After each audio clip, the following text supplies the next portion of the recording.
juvenile fillies to 14 of them across the track. Is sent on their way. End of the dance on the outside, broke a little sideways, broke KK, but meanwhile it's going to be stopped. But running on now, and Somali Lemonade's got 8 to make up. They come to the top of the lane. Stop Shopping Maria's got a lot left. Stop Shopping Maria goes on. Sweet Cat is right there. Hard not to right. Royal Body is running on. Past the 8 ball way comes. Stop Shopping Maria for the run. Still under a hand ride as they come to the 16. Stephanie's Kitten coming out late. Here's Stephanie's Kitten coming fast. Stephanie's Kitten. Stop Shopping Maria. Stephanie's Kitten's watered.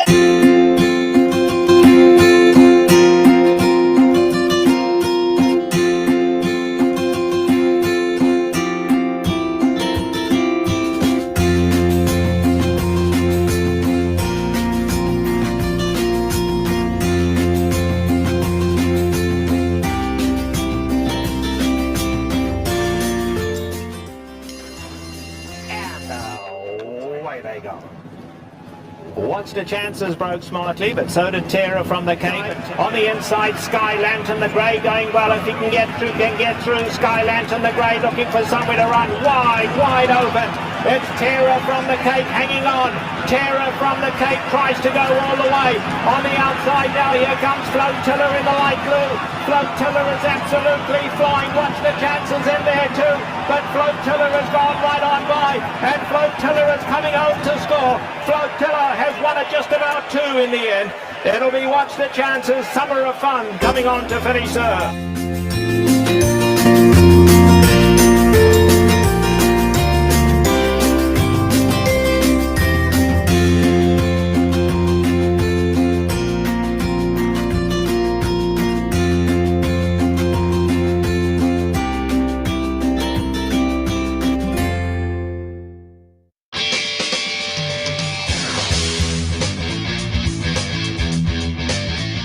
Live from the backstretch at Saratoga, this is the Handicappers Report. The Handicappers Report is brought to you by Pinnell's Restaurant, a Saratoga tradition since 1922. 284 Jefferson Street, Saratoga, just minutes from the track. The new Capital OTB wagering platform. Bet any place, anytime with the new Capital OTB wagering platform. And CapitalOTBBet.com, the premier wagering site in New York State.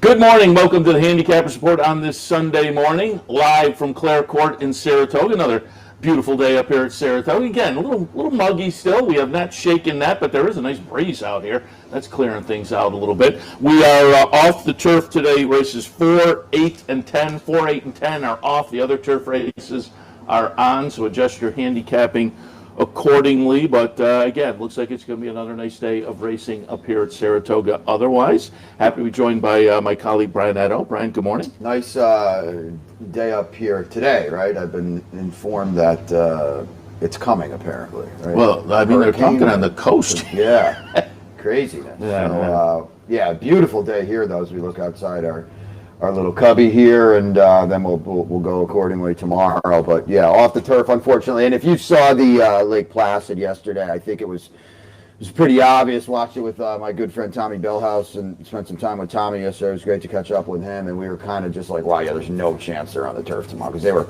they were bringing up some clods on that turf course. So we'll get a few of them, I guess, on the turf today. But no surprise, yeah. A couple, yeah, no surprise that we lose 3 of them.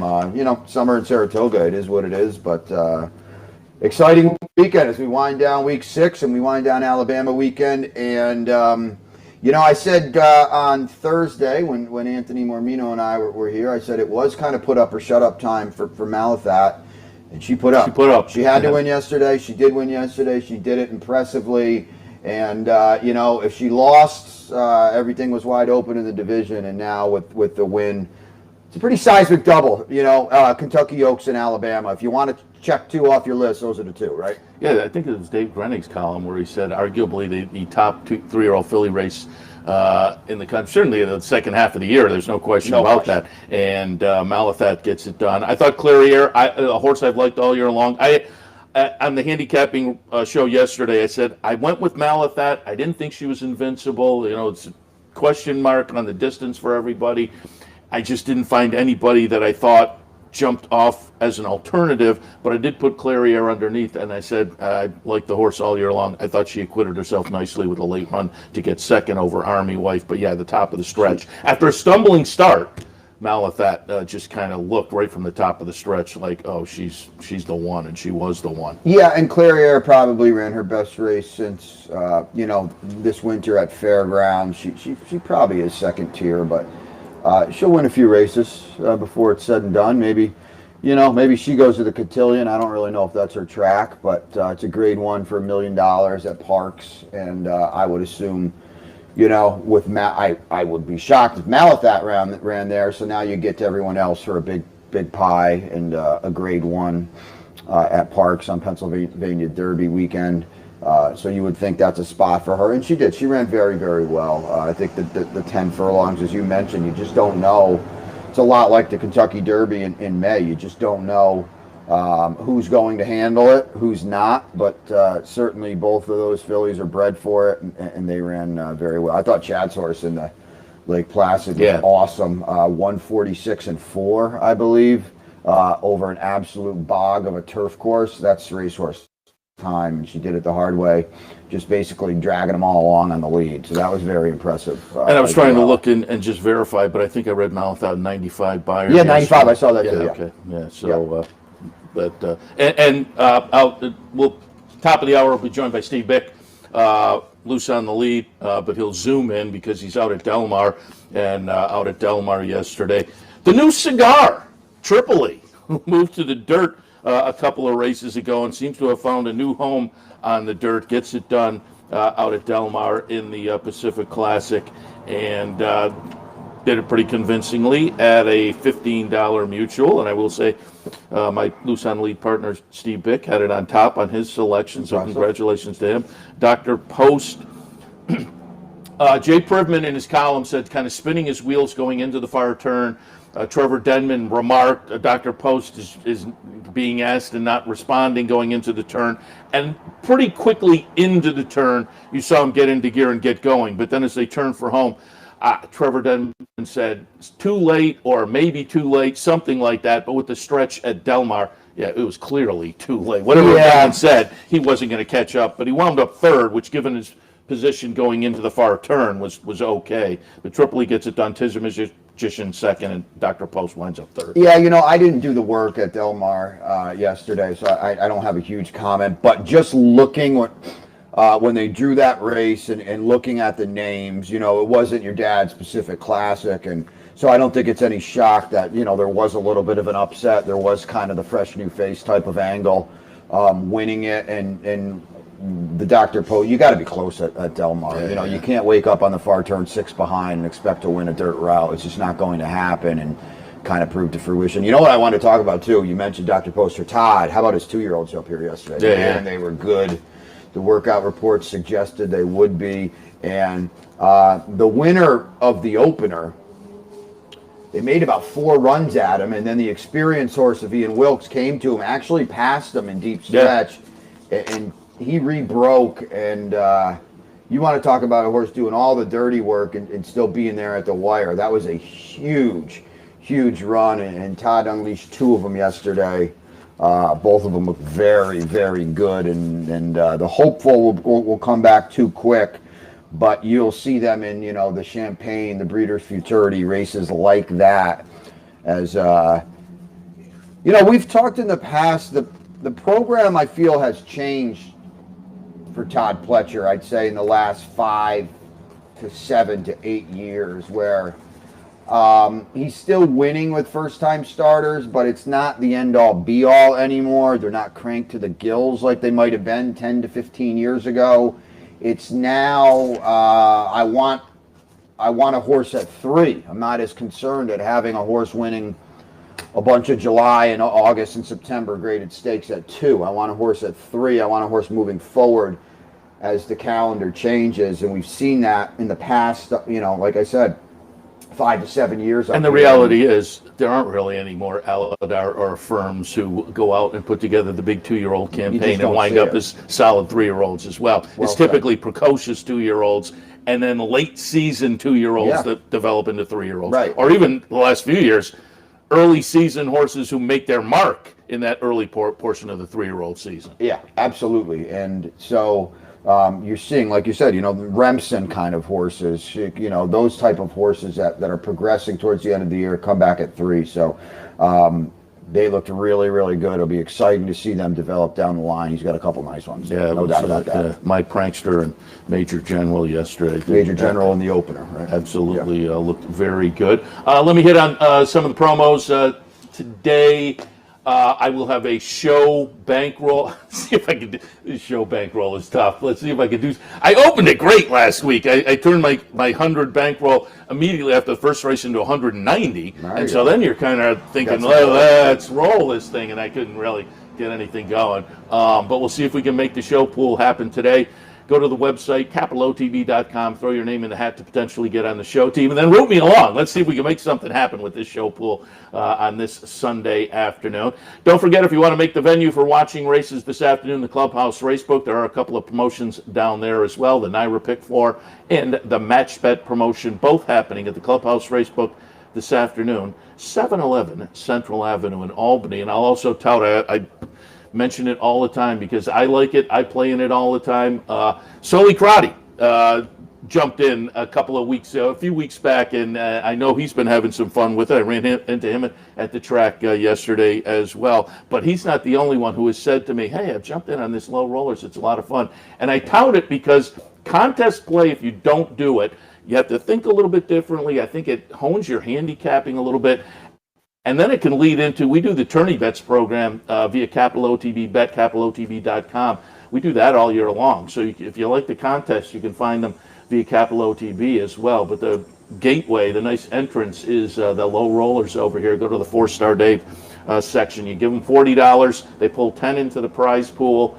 You play with $30. You make 5 $2 win place show bets during the day, and the people that have made the most money, and you keep the money that you make during the day. But with that nice little prize pool, you may wind up with a good chunk of money besides. I've taken 3 or 4 shots so far this year. I started nicely a couple of times and just couldn't keep it going. But keep it in mind, Thursdays and Sundays throughout the meet up here at Saratoga, the low rollers contest as well. And I will once again, I thought it ended yesterday. It ends today. I will shamelessly tout, swing over and give me your vote. The ABR Horse Racing Television Personality. I'm sitting firmly in the top 10, number 7 amongst them, but I'm creeping up on number 6. So I'd love to have you vote. Thanks to all the folks. As I walked around the track yesterday, people are giving me the thumbs up. Voted for you. So a lot of fun. As they should. And if you can't copy down the link there, I have said I posted the link at Equidaily right at the top of the page, so you can find it there pretty easy. You can go to the America's Best Racing website. You just have to kind of search around a little bit for it seems like, but it's right at the top of the Equidaily page if you go there. And as I say, appreciate everybody who voted. Appreciate in advance the people who will vote, and it closes today, so we'll see how that works out. All right, you ready to go? Should get those votes. I'm hoping. You helped me out on when you mentioned it on.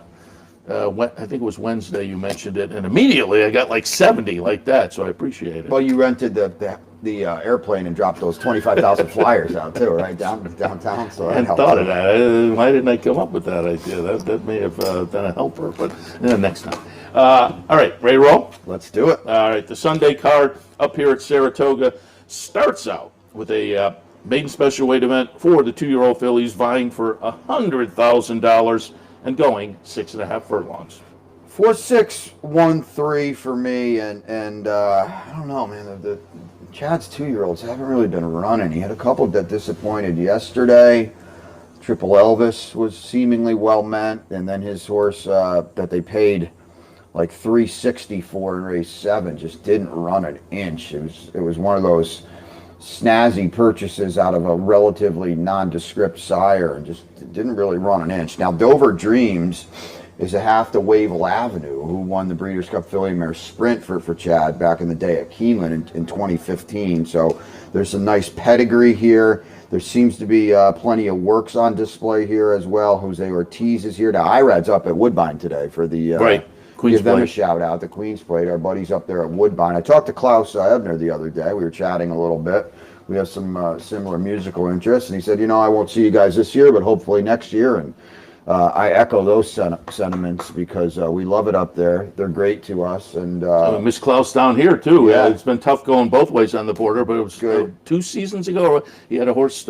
He's in some harness horses. track, Had sure. one running a nice race right down the street. So hopefully they have a heck of a day up there. Anywho, Dover Dreams on top for me.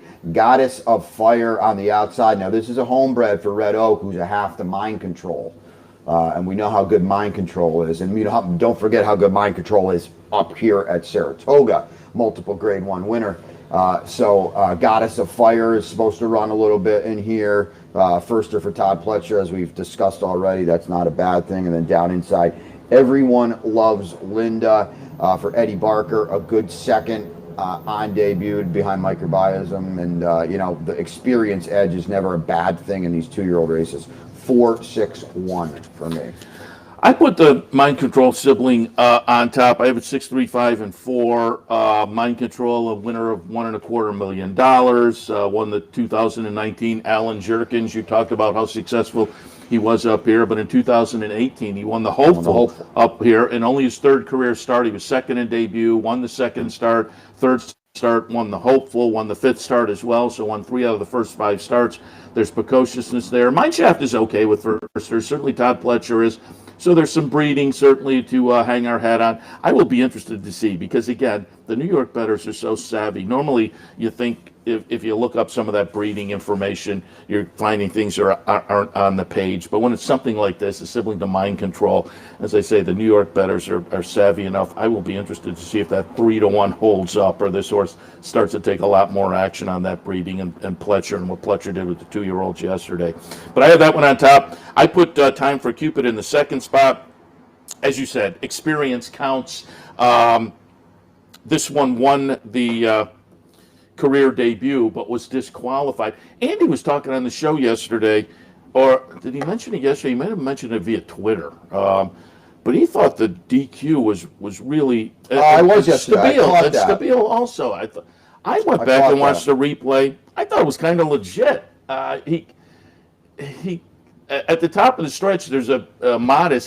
Did you watch the? No. Because there was a modest bump, and I thought, if that's it, then I agree with him. But then he cuts the horse off, and I thought, and Andy said it was an acting job. So I guess we have a difference of opinion there. But I thought he legitimately cut the. When you watch the pan shot, when you watch the head on, you could see him come in front, but you didn't know, is he clear? But then when you watch the pan shot, I don't think he was clear. So I wasn't as upset with the DQ there. I thought it was maybe legitimate. All of that said, I suppose they could have made the argument he was going to win anyway, because he won pretty easily. So there was that argument to be made. That's the slippery slope with the disqualifications. You can't penalize the bettors. Might have been Andy the other day. Whoever it was, they made a great point. The bettors are what fuel this game, and I think it was Andy. And you can't penalize the bettors when said horse is a month and a half the best. Yeah, no, and that was a really good change to the rules, where it used to be a foul is a foul is a foul. Right. Now there's steward's discretion. Sometimes I think there's a little too much of a crystal ball, and this was going to happen, and I think they're projecting a little too much. But in this one, as I say, you probably could have made the case. But again, already win under the belt. It's Steve Asmussen. There was a couple of siblings that were win early. Ava's Charm was a sibling. Reunite was a sibling that both won in their 2nd starts. So now this one has the opportunity to live up the older siblings with the DQ in the 1st start. Maybe breaks through today. And then I put Four Dawn down in the 3rd spot. Brad Cox, very good. With firsters, there were a couple of siblings that were nice win early. Sibling Joe Frazier won its career debut. In fact, I used Dover Dreams down in the 4th spot.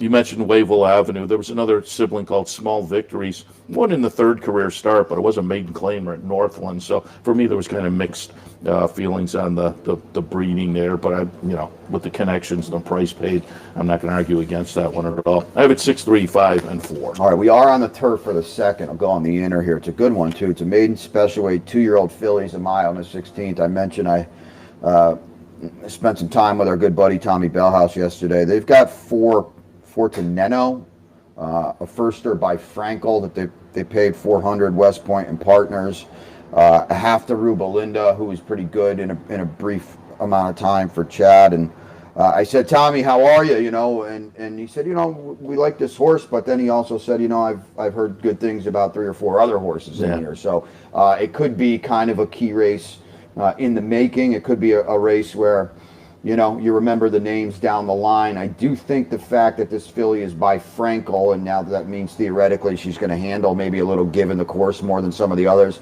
I think that could help her a lot. Yeah, I have her right underneath. I went 10, 3, 5, and 9. I do like the number 1. I like the name Highly Devoted. Trained by Cherie DeVoe, cool. owned by her husband, so that ties into the name. But I have to tip my cap. And you've mentioned it before. When you get the name that you talked about, Parcells naming them after so you wonder if they don't feel this one has a little bit of a future. I did not use that one, but again, on that and with Luis Saez on board, I thought that horse was interesting. But I put 5 prizes on top. Bernardini is, okay. Win early, 37 first-time starters so far this year, 3 wins, 5 seconds, 5 thirds. There's a sibling called Louder Than Bombs, 1 in start 1 and start 3. It's the aforementioned Todd Pletcher. You're getting 10 to 1 for the Pletcher Rapoli runner that I think has a little nature and nurture with the breeding and the trainer.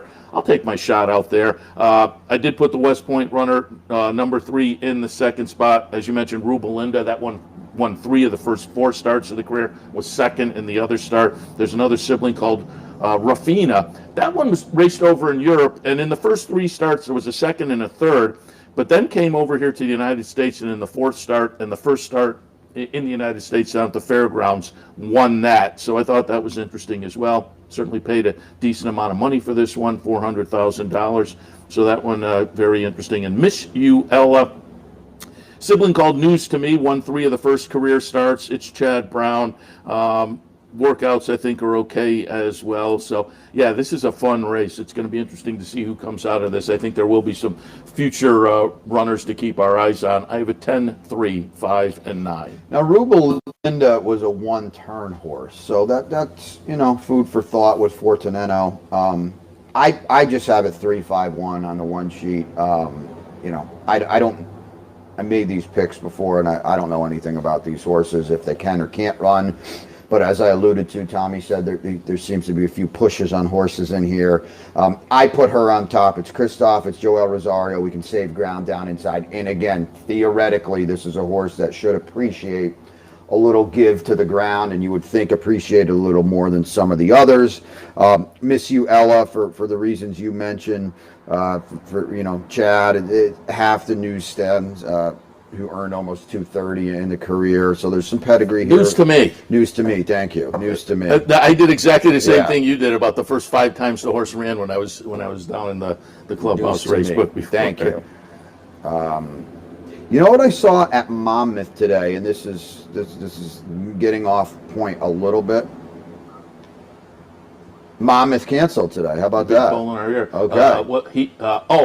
Hurricane related. Yes. Wow. Yes. Ellis canceled today too with a barn fire. Luckily, apparently nobody was hurt, horses or humans. Yeah, so that's you see good. that video on there. It's lucky that nobody was hurt. You watch a lot of races and look at a lot of races on paper. I saw Chad Brown training for Seth A. Klarman at Monmouth. I've never seen that before. Not Clarvich Stable. Seth A. Klarman. Different colored silks, too. Oh, that's interesting. I never saw that before. That is very interesting. I thought that was weird. Anywho, Miss You Ella in second. And then I put Highly Devoted in third. I mean, Luis Saez is here. We draw the rail. Cherie DeVoe, if you're not, you know, in the loop, does very, very well with first-time starters. It's kind of a niche. She's run very limited horses up here. Because I texted her earlier in the meet to try to get her on Racing Across America, and she said, you know what, I'm not really there. A lot of people, you and I have talked about this, a lot of people shuttling back and forth between Kentucky and Saratoga or Belmont. I know you had Rob and Brittany Atras on. Good job there yesterday, and they did the same thing. So a lot of people coming in, coming out. She's one of them, but highly devoted. I put in third. Luis Saez is just, I love it. I love it. He's awesome. Oh, he is riding lights awesome. out. But as you were talking, I'm thinking I could point to every other horse in the race and make some kind of argument. Absolutely. I mean, So what Seduced from Grand Motion, an angle I like, stretching out after a couple of starts. They were sprinting on dirt, and the stretch out is now on turf, but it's Grand Motion. So that one's interesting. I had Diamond Hands down in the fourth slot. Got a Maker Firster. Yeah, another Christoph Firster, Yeah. a Rapoli Pletcher Firster. Yeah. So again, remember the name. Fun race. The third race at Saratoga on Sunday afternoon, $20,000 plain vanilla claimers going 3/4 of a mile. 342 to me. Dominic Schettino does a very good job under the radar job off the claim. 25% from a 12-4 sample. So obviously, 3 for 12 off the claim. He reaches for Luis Saez, who he's 21% with. So there's got to be some intent here with Storm Advisory. Didn't really fire last time, but that was in the slop. If you get past that race, the races for Rob Atras were very, very strong. Now Dominic's going to have to improve off Rob, and I know Jeff Engelhardt had this one last time, but I think you can get this one going back in the right direction again. Obviously, as I look at your picks, you think the same. Number 4, Clench, 9-5 on the morning line. I didn't really see that. I guess it's a stiff class drop. But, Clench hasn't done any running in his last 2 starts. So you want to tell me they're against much better, that's fine, but you got to run a little bit, and he hasn't. And now Rudy takes the blinkers off, too. And then Bronze, I don't know what you're going to get here for Rudy off an over 2-year layoff when we was with Jason Service, and we know we're not going to go down that rabbit hole. But the pink and yellow are here for Mike Dubb, and we know how good Mike is. So this horse is in for 20. I don't know. You got 4 legs or what? If he could still run, he's got a huge chance. But you want to talk about a tread lightly angle, Seth, off 2 years off. Stakes winner. Have him for 20,000. Yikes. I had him down in the third spot with all the same trepidations. I mean, he could come back and just outclass this field, but you don't know. I put Storm Advisory on top, all the same things you were thinking. Dominic Schettino, limited starters at the meet, but boy, he's having a pretty good meet, and he's good off the claim. Luis Saez on board. Strolling was in the second spot for me. I thought the race 2 back was pretty good number-wise. The race last time was a win right up here at Saratoga. Jose Ortiz sticks on board after that win last time. A little half step down the claiming ladder. And like you, I'd be interested to see what the betting public does with Clench, because it is a Rudy runner with back numbers that are good enough, but the last 2 were not good, including a Saratoga start. And as you said, does move down the claiming ladder, which you think, oh, well, maybe that's, going to be a little tonic for this one. But this horse was racing against similar to the last 2 starts, going 3, 4, 5 starts back, running better races and better numbers. So it looks to me like the horse has gone in the wrong direction. And maybe the drop will provide a tonic, but I wasn't willing to take that shot necessarily. I have a 3, 5, 4, and 2. All right, let's sneak one more in here before the break. We're off the turf now in race 4. 4, 8, and 10 we're off the turf today, so take note of that. We won't have scratches very likely while we're still on the air, but check them out. There's going to be a lot of them today. This is a 50 starter. Fillies and mares 3 and up now. We're going to go 5.5 on the main track, which should be fast. There's no issues there. I went 6, 3, 8, and 10. I put She's a Dirty Dancer on top on the main track only situation. Been on the turf in the last few starts, but the dirt races a little further down are pretty good, and also tends to show some speed. So this may just be a speed pop play with this one kind of taking them all the way around. And again, they get the surface they wanted with a horse that, as I say, last few starts has been on the turf, but the dirt races prior were not only good, but were probably better than the turf races. So I think they made the right move here. Second slot, I'll go with Cali Magic. Last start was not much, but there are dirt starts underneath that are pretty good, including an off the turf on Independence Day that was a maiden breaker. This horse runs back to that one. I think fits in with this bunch. And then Lily Simone in the third spot, just in some good form. Now, these were dirt starts, But I looked underneath, and I thought that last workout on the main track here at Saratoga was pretty good. And if they elect to keep Lily Simone in, I think can be a player with the current form. And again, a dirt workout last time that I thought was okay, so I kept that one in the mix as well. I wasn't totally convinced on Mia Be a Star, the 10, the other main track only. So I have that one down in the 4th slot. There were a couple in the body of the field that to me were maybe a little bit more intriguing. And again, we'll see where the trainers go making decisions here. But for me, 6, 3, 8, and 10. Yeah, it will be interesting to see who stays and who goes out of this one. You know, there's definitely some turf horses in here. I go 8, 6, 10, just kind of elevated the 8 a little more than you. You know, hasn't run on the dirt before, so there's obviously that issue, but we all like Dave Donk and the job he does, and hard spun out of a Speightstown mare, so you know she's supposed to handle this main track just fine. And she's got tactical speed. I think she'll be closer on the surface switch, and you need to be close. We know that. What a Trick is probably loose in here if she stays, but I don't know if she will or not. Number 6, she's a Dirty Dancer, as you said. Now, she probably projects as the speed if What a Trick comes out, and she's certainly got a big chance. And then outside number 10, Mia Be a Star. For Seth had a lot of questions, and I do agree. First time Orlando Noda, he's got a penchant for moving these horses up, so we'll see. But easier said than done when you're grabbing one from Linda Rice, who does a really good job as well. So I'm glad you mentioned What a Trick, because if that one stays in, I made a mistake leaving that one out. You look at those workouts going back to the end of June and early July down in Monmouth, Bullet Works, and so if they elect to keep this one in, take an extra look at What a Trick. Yeah, and the fact that Kent probably shipped her up here. Well, presumably shipped her up here. We don't know that for a fact, but if she is up here, I had Kent on Racing Across America, and he's not really stable here. He's down at Monmouth, so. If he did ship this gal up here, you would think maybe she's going to run regardless. So take note of that, because she brings some serious pace to the equation if she's in. Yeah, and I'm at the top of my page adding that one to my list for bet making purposes later today. All right, we'll take a break. When we come back, we will continue with the Handicapper's Report on a Sunday morning at Saratoga. You got to love that. The horses working out behind us up here on a gorgeous Saratoga Sunday morning. Stay tuned. A day at the track isn't complete without a night at the Horseshoe. Great food, hot music, and cold drinks. So why go downtown when all the action's just across from the track? The Horseshoe Inn at the corner of Nelson and Gridley. Capital TV is now streaming live on Roku. The RTN Racing channel on Roku lets you watch OTB TV live through your Roku device or your Amazon Fire Stick, rather than being limited to computers and mobile devices, which means you can now watch OTB live wherever you are.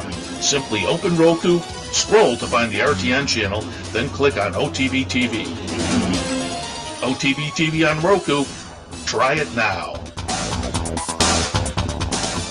Where's the best place to find your favorite teams, your favorite food, daily drink specials, and wagering on live horse racing? Legends Field Sports Bar, 711 Central Avenue, Albany. Get your game on day or night with 75 flat-screen TVs, tournament-style pool tables, a private banquet room, and live horse racing. So if someone asks you, where's the best sports bar in the capital region? Tell them Legends Field Sports Bar, inside the Clubhouse Racebook, 711 Central Avenue, Albany.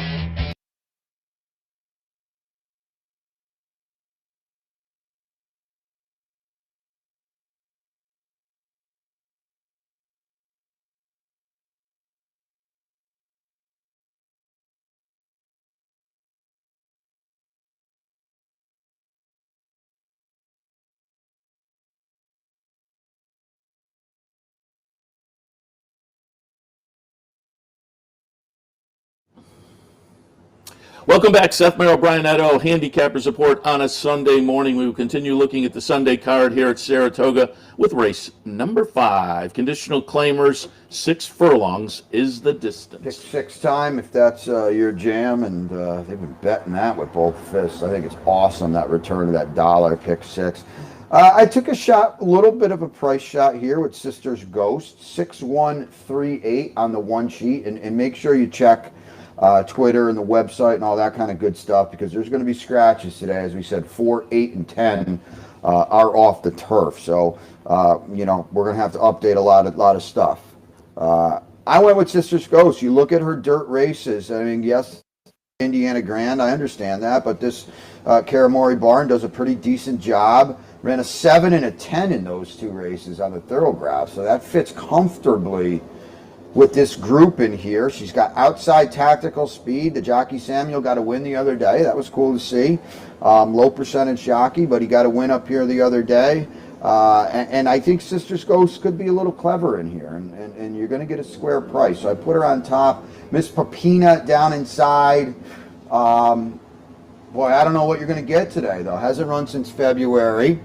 Was with Todd Pletcher, now comes back with Gary Siaka. And, no disrespect to Gary, who we all like. It's Todd Pletcher. They just put him in the Hall of Fame the other day. So it's going to be tough to improve off of Todd. And now we got a layoff to deal with. We've got the rail as well. Does reach for Luis Saez. I think that's a great sign. I'm just going to play her underneath, use her defensively. And then the 3, Kazilda 40 Tails. Improved in a big way off the Noda claim last time. Probably not a real shock. Has speed, cuts back a panel too. There's a lot of hitting in here, right, Seth? The 1, 2, and 3 are all going to be involved early. I don't know if it melts down, but if you're thinking maybe a little bit off the pace, it could come to fruition in here. I got it 6-1-3. Yeah, I went with the 3 on top, not with a lot of confidence, because Hilda 40 Tails, as you said, showed improvement off the claim last time, going 7. Now cuts back to the 6 after a little bit of a fade late last time. I thought that cutback could be beneficial. So I just tilted, as they say, slightly in that direction. Miss Pepina, yeah, there are all kinds of question marks here. Comes back at the reduced rate, which you hope mitigates a little bit of the layoff, but that is a question mark. 3rd spot, I used Quantitative Breezin'. Came up here to Saratoga last time. Yeah, ran okay. Claimed off of that race and now moves up. I kind of like the confident move up, and also attracts Jose Ortiz. So I thought that horse could be a little bit interesting. Had Baba down in the 4th spot with a little bit of early speed, but I will mention Thief of Hearts is when I went back and forth using, being lightly raced. I think the horse will get overlooked off the poor effort last time, but that was an salty starter allowance. I think getting back into probably more of the comfort zone, and it's Tommy Amos and Maggie Moss, who are very clever at the claiming game. I thought Thief of Hearts was interesting too. It's a race that it's difficult, and another one where you can point in different directions and probably have a similar level of confidence. Again, I tepidly went 3-1, 8, and 2. Late pick 5 time in the 6. It's a problematic race. 2-year-old maiden claimer for the fillies here. The tag's 75. 6 on the main, Seth, and there are 8 horses entered. One of them's a first-time starter. The other 7 dropped from maiden special weight / stakes races.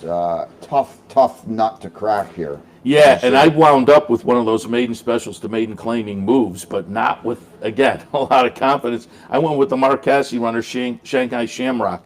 I'm a buyers guy. I use the buyers. I think the buyers moving forward over the past couple of starts match up really nicely with this group, but hasn't really done any running when you look at the finishing position. So had a little trouble last time.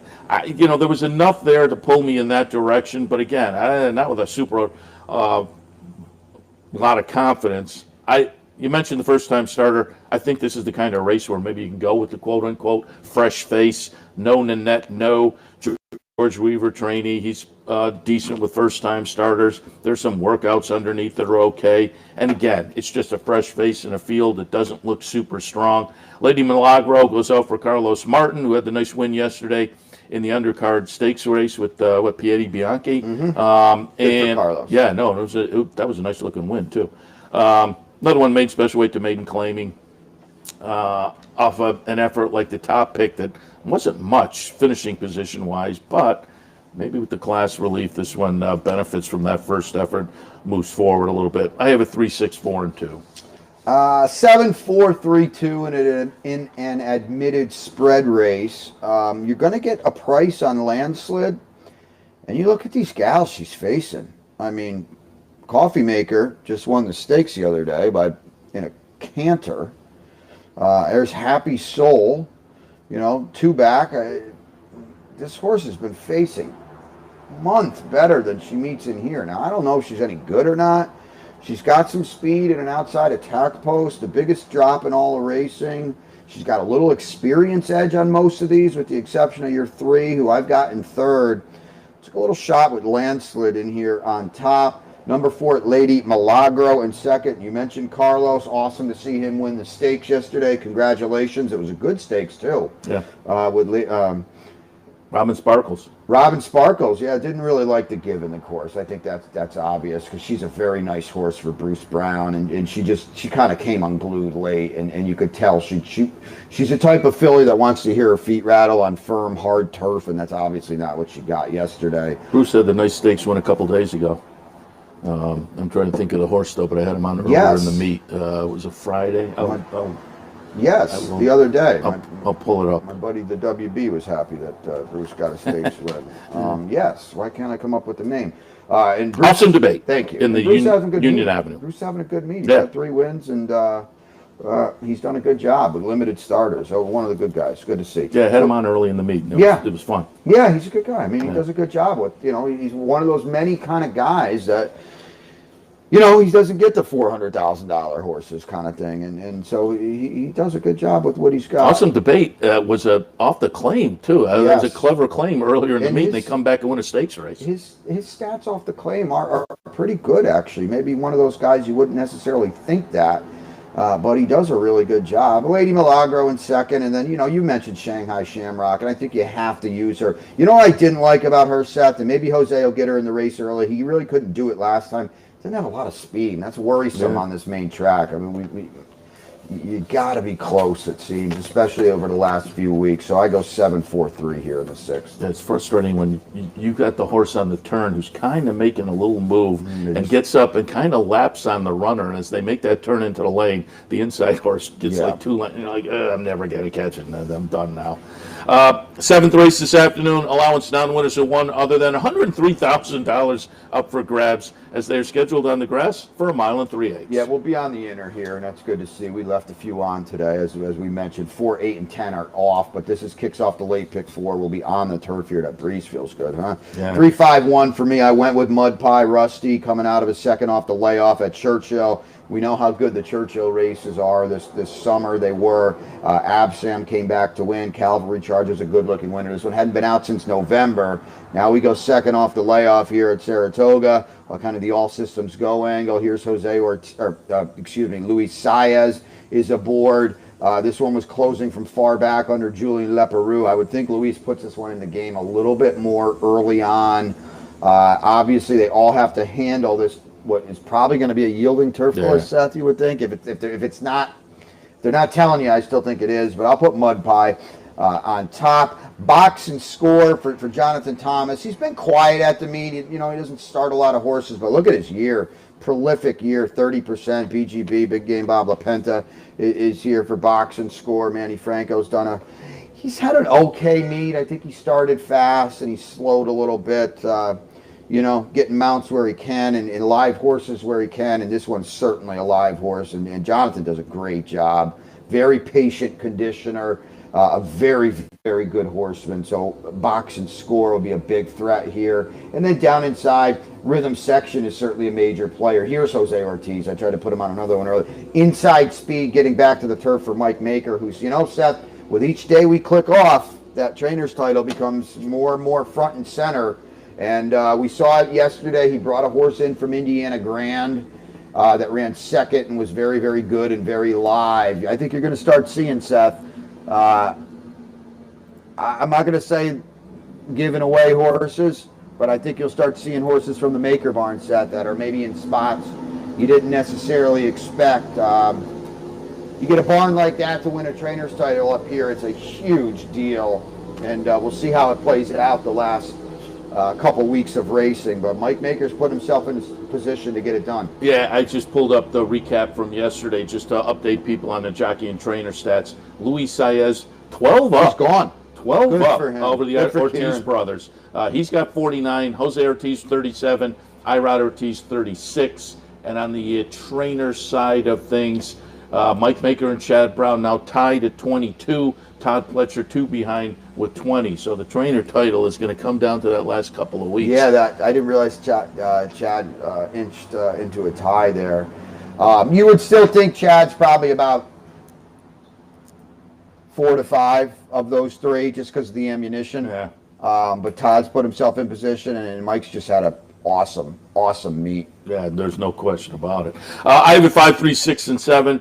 I put box score on top for Jonathan Thomas and Bob LaPenta. I just thought the progression over the last few starts with the buyers, and one of them goes back to last year, but the 2 starts so far this year seem to be showing some nice improvement. This is a really lightly raced 5-year-old, but again, has a couple of starts so far this year that are moving in the right direction. We'll see if this one can get a 2021 breakthrough here in the 3rd start of the season. Mud Pie, all the things you mentioned, and Luis Saez is again a bonus. Exalt for Mike Stidham, I think could be a little bit of a player. Hasn't been seen since mid-June down at Churchill, but that was a nice win against starter allowance types. And I think this horse, on a best effort, can be a player right in with this bunch. Tyler Gaffleone on board, who's also having a pretty good meet. Just see where he's standing. He's 4th. I mentioned Luis Saez, the 2 Ortiz brothers, and then Tyler Gaffleone sitting 4th currently. So I have it 5, 3, 6, and 7.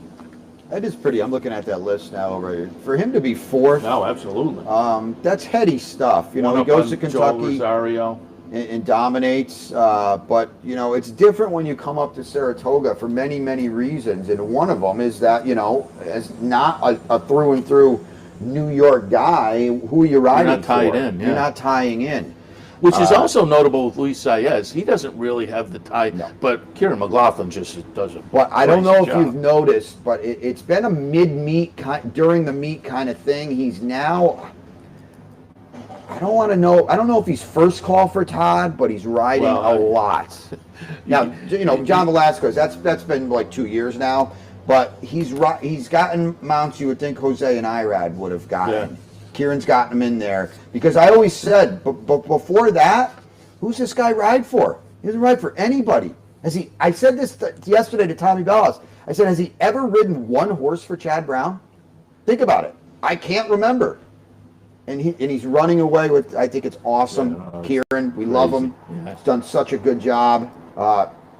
You know, this is a guy, Anthony and I talked about that. This wasn't a 7% trainer, you know. Yeah. He's like a fringe Hall of Famer, for Pete's sakes. Yeah. You look down the list of wins and horses he trained. Yeah. And here he is now. You know, he's got the for my money, the best rider in the country. Yeah. And he's doing a hell of a job with it. Best I rider think that's up pretty Saratoga cool. so far. All right, one more? Cool. Yeah. No, we should take a break. 8, 9, 10. Oh, okay. All right. Yeah. All right. We will take a break then. We'll be back. And then we'll get into that late pick 3. So stay tuned.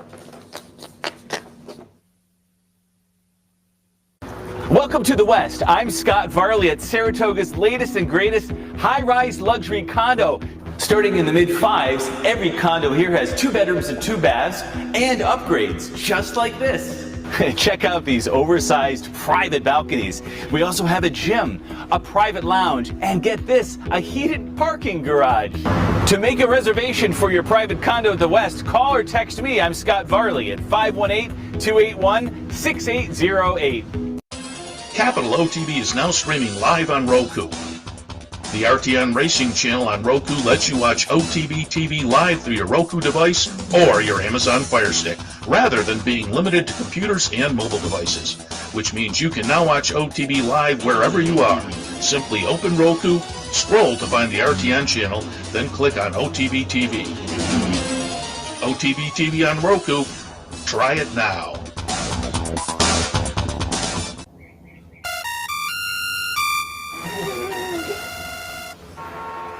Come on.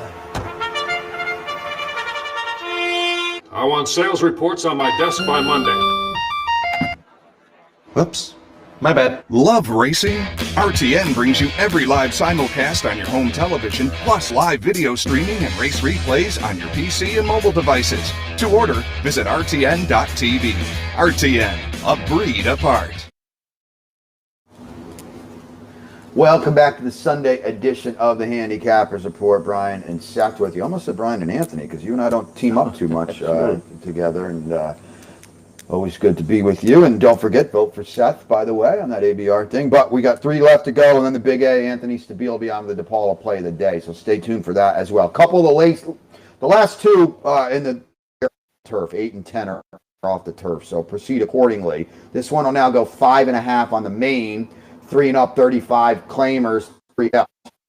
I went out to the MTOs, 13, 14, 415, the old 13, 14, 415 superfecta, the 12 interesting as well as an MTO, but I went with Color Me Pazzi on top. The last race was not much, but it was against State Bred Allowance. I say that to me is a significant move, State Bred Allowance into open claimers, and the open claimer 2 starts back I think is more likely what we'll get. Fast break for Rob Atris and Mike Dubb and company off the 7th place finishing off the turf for last time, but it was that little dip I think will be beneficial. And then I went to Tomato Bill. In the body of the field, I thought this horse would be okay with the surface switch for Steve Asmussen. So particularly if they stay in, that's going to say something. So take an extra look at the number 4 as well. 13, 14, 4, and 15. 13, 14, 15. For me. You heard it all the time here, right? But you hit on it. I'm not going to add too much. The MTOs, tactical speed for Color Me Pazzi, speed from Fast Break, the pink and yellow, Mike Dubb, Rob Atris. These MTOs are going to hit really hard in here regardless of who stays and who goes. 13, 14, 15. My good buddy and sharp guy Tommy O'Donnell got a good stat. We got to credit Mike Beer on this. Kelly Breen, this is race 6. Kelly Breen is 7 for his last 16 with second-time starters in dirt sprints. Ooh, that's a big, big number. And that's number 2 opening night with Tyler Gaffalione in race 6. So maybe give a little asterisk on that one, Tommy O. Because that is a crazy stat. Big fan of the show, good guy, and Mike Beer is as sharp as there is. So we know that. Race number 9. Oh, speaking of MTOs that hit hard, how about the winner of the last race yesterday? If folks had that one single, they got the... I dutched that race because I thought the Mont Medaglia d'Oro filly would run better, but yeah, I guess I dropped the ball there because that horse was like 1 to 100 apparently, and she ran like it. Yeah, too. Top of the stretch, it was just like it was over. Summer Colony is the stakes action this afternoon. 120,000 up for grabs for fillies and mares, 4-year-olds and up that haven't won a stakes race in 2021. They will travel 9 furlongs. Now this is my best bet of the day. 6 over the 4-2, and I think Gold Spirit, had a lot going against her last time. Seth, first time in the U.S. Chad put blinkers on. She hadn't run since September. She was a Group 1 winner, Group 2 winner. No, Group 1 winner, excuse me, in her native Chile. But these were big gals in the Chuvy. Royal Flag, was favored for Chad. Horologist, she meets again. Dunbar Road's in there as well. And I thought she ran pretty good, Seth. And now the blinkers come back off, and that's where she did the majority of her dirty work, in her homeland, winning a Grade 1 with the blinkers off. Second time in the U.S., we have a good outside attack post. We get the best finishing rider in Joel Rosario, a seismic jock upgrade from Javier Castellano to Joel Rosario in 2021 at least, okay? And Joel can finish like nobody else. I think that's a big deal going along.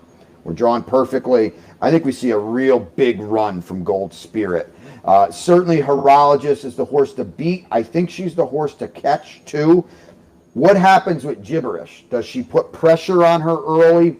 How much pressure does she put on her early? And if she does, that's going to be problematic for not only Horologist, possibly Gibberish as well. So I'm putting her underneath. I put Gibberish in second, Horologist in third, strictly for the post position. That's all, because she's drawn outside. I don't want anything to do with Dunbar Road. I mean, she just looks vastly off form. I guess they're going to bet her again. I don't know. I just don't want her at all. 6-4-2 for me, my best bet of the day. Yeah, I put her in the second slot. I put your horse down in the 4th slot, and maybe those should have been reversed, and I wouldn't argue with that. I have a 2, 3, 4, and 6. I put Horologist on top, but not with a lot of confidence. I mean, it conditions of the race. Horses that haven't won a stake so far this year, and this group fits that. These are horses with talent, but just haven't pulled the trigger and gotten it done. so far this year in graded stakes action, but Horologist off the last effort. Dunbar Road, yeah, the big 3-year-old season, winning the Alabama up here, and started the 4-year-old season very nicely, but so far this year, not so much. So I'm hoping maybe a little bit of a rebound. Gold Spirit, I always take a wait-and-see approach with these South Americans. It played out in the first start in the United States, but that wasn't bad in the Chevy, and certainly that horse is playable, but I have it 2, 3, 4, and 6. The nightcap is off the turf. It's a $40,000 maiden claimer, 3 and up. We go 9 furlongs, right? The olders will stretch out to 9. 6, 16, 5, and 4. I'm going to go with Boldish, who I thought in the career debut on the dirt last November ran very well, and well enough to appreciate the surface switch here and the field he's facing. So I'll go with that one, and then I'll go out to the MTO. Rudy Rod and Talus, I think, with the 3 dirt starts under the belt so far, also a player with the surface switch. So 6, 16, 5, and 4. I like Talus. Probably gets loose stretching out. 5, 2, 4 for me. I steered clear of the, well, there's only one MTO, and certainly hits hard. I'm a little worried about the trip, though. 5, 2, 4 in the finale.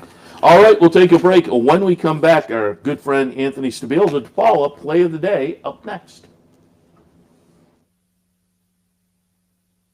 Welcome to Albany County, an incredible destination to live, work, and play, with easy connections to more than a dozen cities from our vibrant modern airport. It's a short trip downtown to a hive of culture and amusement, from world-class shows at the newly renovated Times Union Center to reliving the past at the New York State Museum. From outdoor recreation to shopping to nightlife, Albany County has something for everyone. We'll see you soon.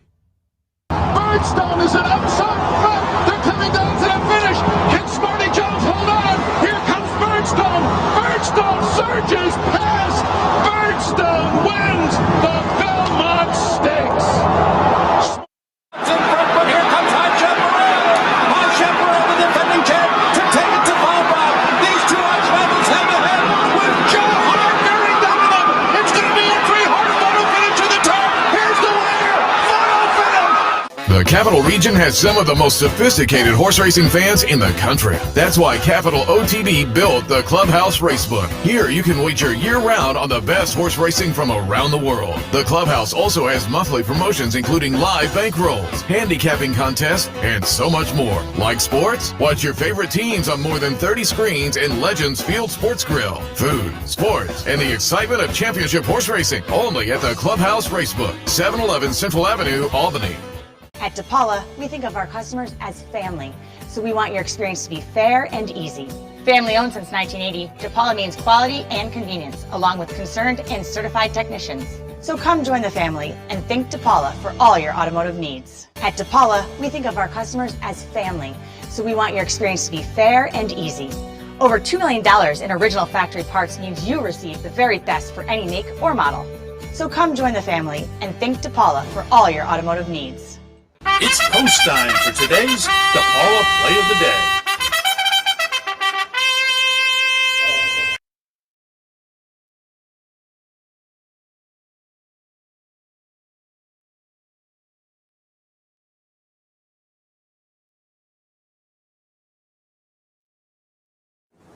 Welcome back to the Handicappers Report. And yes, top of the show, or bottom of the show, actually, top of the hour, towards the top of the hour means a DePaula Play of the Day visit. Today it's our good friend Anthony Stabile, the Big A. Anthony, good morning. What's happening, Seth? Brian, what's going on? Not too much. We were talking off the air, and update the folks out in TV land. What's the dinner count up Route 9? Nove count is at 16. More impressively, in my opinion, is the weight loss count is up to 22 pounds. So if you can go to Nove 16 times and still manage to lose 22 pounds in Saratoga, and that doesn't include the wallet. If we include the wallet and the bankroll, we could probably add another 6 or 7 pounds on.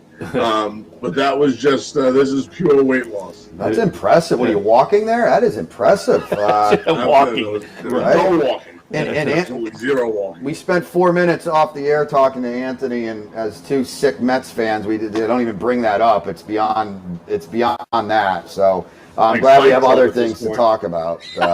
Like Fight Club. With our buddy, yeah. Very good. All right, let's get into play of the day this afternoon. You can take a look at the feature race number 9, the Summer Colony. What do you like there? I like gibberish. This is what this has been for me for the last 5.5 weeks so far. A whole lot of gibberish. I think Tyler Gaffalione will put her in the game early. We'll see what horologist wants to do. She's drawn inside of her. Horologist showed speed last time and almost pulled it off in the Chevy. We'll see if Junior Alvarado goes on a little speed mission. I would imagine Gaffalione and gibberish, or whatever horologist does, they just don't let it get too far away. If not, take the lead away from her. I would prefer her on the front end, but I would not mind the stalking trip. She's 7-2 on the morning line. It's pretty wide open tote board. It pains me, guys, to pick against my girl Dunbar Road, but I think she's seen better days. So today's Paula play of the day is number 4, gibberish, race 9, the Summer Colony. Tyler Gaffalione on board. We were talking earlier, and I'll get your opinion. Sitting number 4 in the Colony currently. Tyler Gaffalione, a great meet, but how about Luis Saez, 12 up on Jose Ortiz?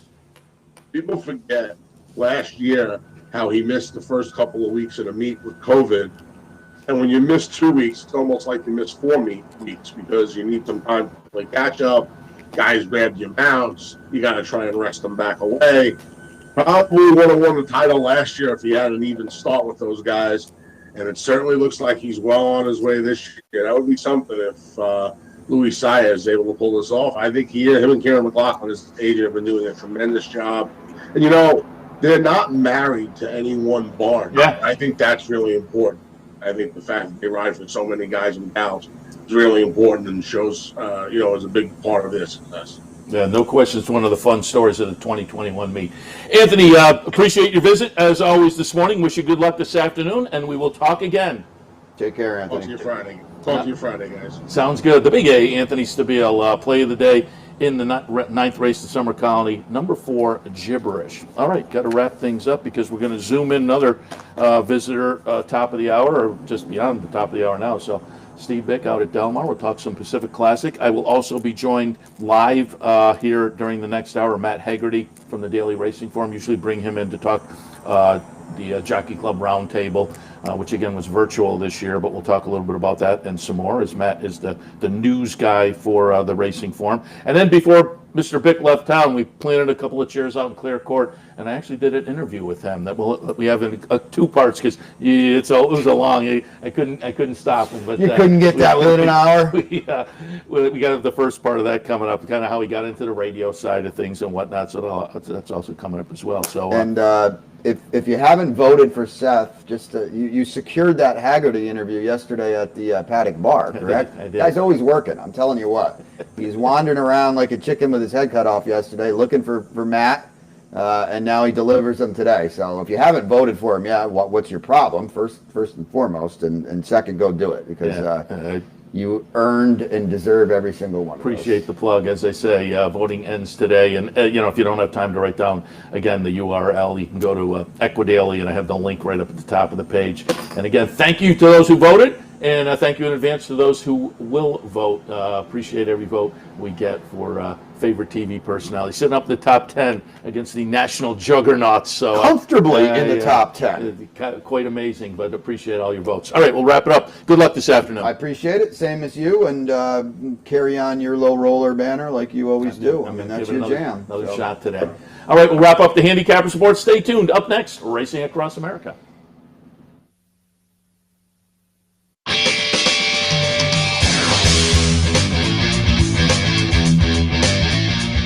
You've been watching the Handicappers Report. The Handicappers Report has been brought to you by Pinnell's Restaurant, a Saratoga tradition since 1922. 284 Jefferson Street, Saratoga, just minutes from the track. The new Capital OTB wagering platform. Bet any place, anytime with the new Capital OTB wagering platform. And CapitalOTBBet.com, the premier wagering site in New York State.